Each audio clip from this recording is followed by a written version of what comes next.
pelajaran yang ini, soalnya bapak kan ambil dua kelas kan. Nah, mata pelajaran kemarin, minggu kemarin satu dan yang ini satu. Nah, jadi perkenalkan, mungkin kalian belum tahu nama bapak. Nah, jadi perkenalkan, nama bapak Rahmat Safia Sidiki, biasa dipanggil Diki. Apa? Oh iya, boleh, kalian boleh manggil Sabri atau boleh manggil Diki, boleh, terserah. Nah, mungkin kata patah kan, tak kenal maka tak sayang. Nah, mungkin dari anak-anak bapak semua mungkin bisa perkenalan satu persatu gitu, mungkin dari yang cewek di sini boleh. Sebelum masuk ke materi algoritma pemrograman ini, bapak itu ada video tentang motivasi bagaimana caranya kalian tidak malas dalam belajar, kan? Nah, di sini bapak udah siapin videonya. Nah, di sini ada video. Nah, mungkin soalnya terlalu kecil ya, mungkin bisa videonya.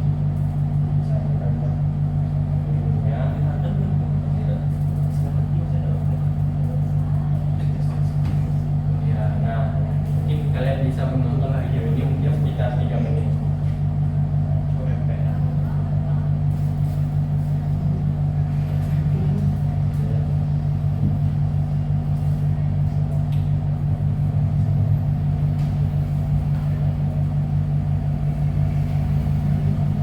Ada kedengaran nih? Sedikit-sedikit aja nggak apa-apa. Sedikit-sedikit pelan. Saya itu.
Oke, mungkin segitu saja videonya dari Bapak.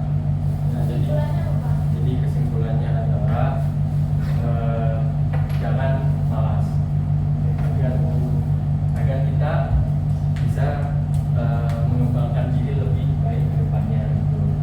Langkah awalnya adalah jangan malas. Nah, langsung saja, tanpa lama-lama karena waktu kita hanya 40 menit, langsung saja masuk ke topik yang pertama, yaitu tentang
flowchart nggak? Tidak. Apa itu? Tahu. Start itu adalah diagram yang digunakan untuk merepresentasikan atau alur dalam suatu algoritma secara visual, yang dimana diagram ini terdiri dari berbagai simbol standar yang menggambarkan tahap-tahapan dalam menyelesaikan suatu masalah secara sistematis. Flowchart ini banyak digunakan dalam pemrograman, sistem informasi, dan bidang lainnya.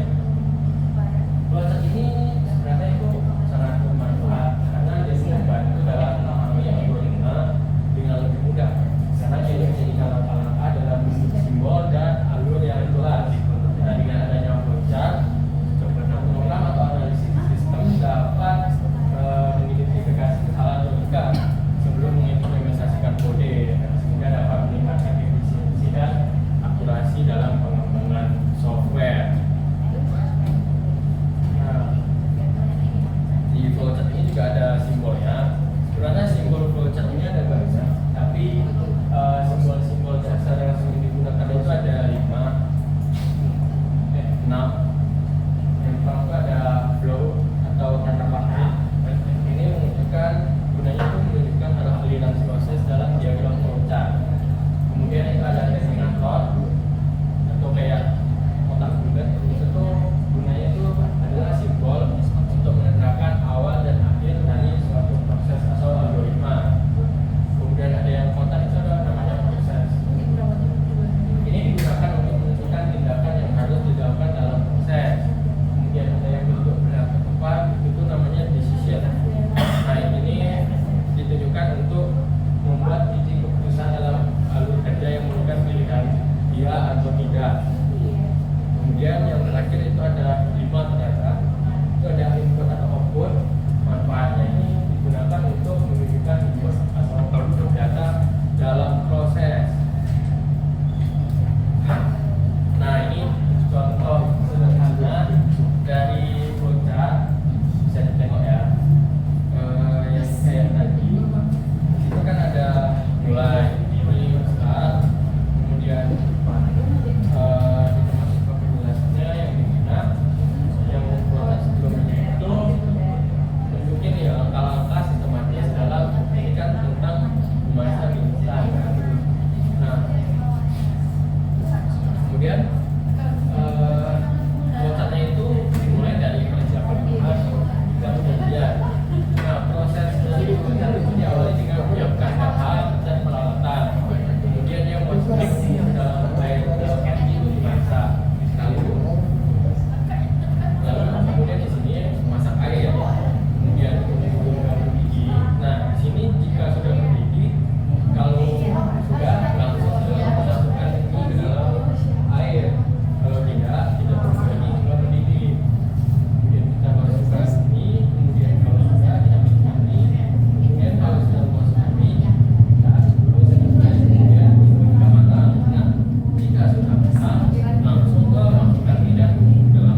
Ini jawabannya sama.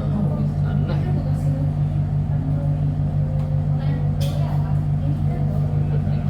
Diterapkan berbagai masalah.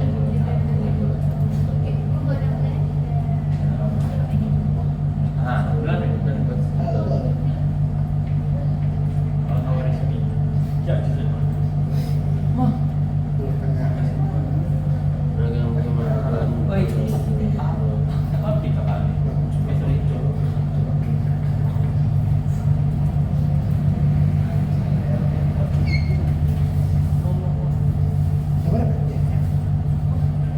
Anaknya yang bukan.